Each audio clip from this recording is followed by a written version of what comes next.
éditions Payot. Et on retrouve Adèle. Bonjour Adèle, merci d'être avec nous. Bonjour Brigitte et merci de m'accueillir sur votre antenne et merci pour ce que vous faites. Mais je vous en prie. Donc vous êtes séparés avec votre compagne, mais vous vivez encore sous le même toit, ce qui fait que c'est évidemment assez douloureux. Hein. C'est exactement ça. Alors pour tout vous dire, on est séparés pour ma femme. Pour moi, on ne l'est pas dans le sens où on n'arrive pas à accepter la rupture et que ma vie est faite de montagnes russes. C'est-à-dire qu'il y a des jours où ça va, où on arrive à communiquer, on fait des choses ensemble, on a 2 enfants ensemble. Et il y a des jours où c'est très compliqué et à peu près 1 à 2 fois par mois, une grosse engueulade et ça finit par des insultes. Voilà. Ce que vous vivez est assez intolérable, hein, de toute façon. Quand on a décidé de se séparer et qu'on reste en présence l'un de l'autre, ça réactive sans arrêt des rancœurs, des espoirs. Enfin, c'est comme vous dites, c'est les montagnes russes. Hein. Oui. Oui, dites Adèle.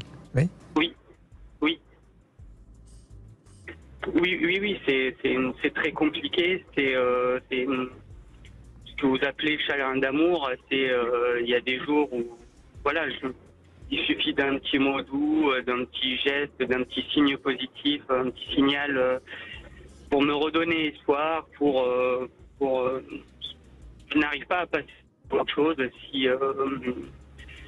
je me dis pas, ok, aujourd'hui on est séparés, on n'est plus sous le même toit, parce que j'ai encore de l'amour pour ma compagne et je sais que c'est réciproque, mais qu'il y a des choses qui font qu'elle n'arrive pas à passer outre mes infidélités.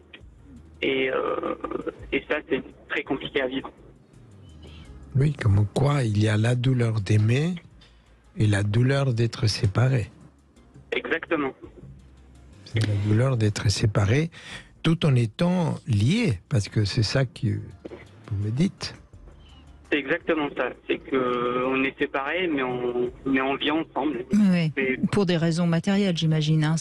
Matériel, on essaie de préserver les enfants, on essaie de faire en sorte que la séparation se passe bien, mais ça fait déjà plusieurs mois et ça risque de durer encore longtemps.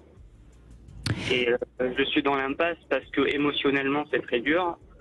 Je n'arrive pas à faire le deuil de la relation. Je n'arrive pas à accepter que mon ex-compagne aille voir d'autres hommes. Mais là, est-ce que vous avez essayé quand même de rencontrer un médiateur conjugal ou enfin quelqu'un pour essayer de quand même faire le point sur... Bon, j'ai bien compris, vous avez été infidèle, elle vous en veut et elle a décidé à la fois de se venger et de vous quitter. Hein. Mais est-ce que ça a été discuté avec une tierce personne? Je dis bien avec une tierce personne. Hein. Alors ça, elle refuse catégoriquement. D'accord, donc elle est en colère, elle vous en veut et elle ne veut pas vous pardonner. Hein. C'est exactement ça. Et ça fait...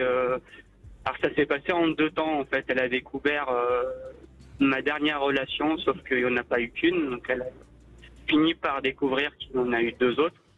Et c'est à ce moment-là qu'elle m'a annoncé que ça va, elle va arriver à passer l'éponge, mais que pour le reste, c'était très difficile de passer outre. Et vous vous sentez coupable? Très. Alors, il va déjà falloir dépasser ça. Parce que du fait que vous vous sentez coupable, vous avez vis-à-vis d'elle un comportement qui vous aide pas. D'accord. Parce que vous êtes coupable de quoi? Vous avez eu des pulsions, vous avez été voir ailleurs. C'est pas terrible. Je suis pas en train de vous donner totalement l'absolution, mais après tout, bon, voilà. Ok, c'est un choix que vous avez fait, enfin un choix, c'est pas vraiment un choix, mais vous vous êtes laissé emporter. Bon, et oui, et alors, vous n'êtes pas le premier homme et vous n'êtes pas le dernier. Et vous allez pas vivre avec votre culpabilité toute votre vie. Vous en payez le prix aujourd'hui puisqu'elle a décidé de vous quitter, mais donc vous avez payé, ça y est. D'accord. Oui, il faut dire que si Adèle se sent coupable, c'est parce que il tient à elle Bien sûr. Il tient à elle. On se sent coupable de faire mal à celui qu'on aime. Qu'est-ce que c'est que se sentir coupable? Je me sens coupable de faire du mal ou de croire avoir fait du mal à celui que j'aime. Donc, elle compte pour lui. Elle compte pour lui. Bien sûr. Mais Adèle, vous ne l'auriez pas trompé. Peut-être que vous vous sentiriez mal de ne pas avoir répondu à ce qui était important pour vous, c'est-à-dire d'avoir d'autres relations avec d'autres femmes. Vous êtes comme ça. Vous serez peut-être pas comme ça avec la prochaine. Hein, mais donc, il faut vous accepter. Et cette culpabilité vous empêche de vous accepter et vous empêche finalement de faire face à la situation en restant debout. D'accord. Et je crois que c'est vraiment important d'arriver à dépasser cette culpabilité qui vous ronge et qui finalement lui donne le pouvoir.